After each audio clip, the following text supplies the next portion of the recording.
আসসালামু আলাইকুম গাইস। তো আশা করছি গাছগুলাতে বাগুন ধরা পাইতে গেছে। এই যে দেখুন,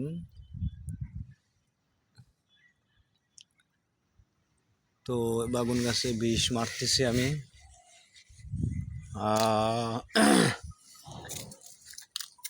হচ্ছে ঘটনা হলো, মেলা আগে এই গাছগুলো লাগাইনো।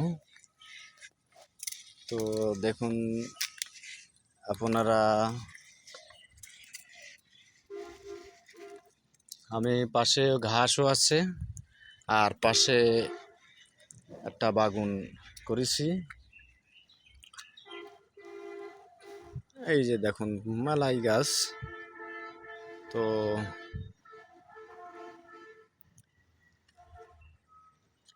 যদি ভালো লাগে ভিডিওটা দেখবেন আর আমার ইউটিউব চ্যানেলের পাশে থাকবেন, আমার চ্যানেলটা ঘুরে আসবেন। আসসালামু আলাইকুম, ধন্যবাদ।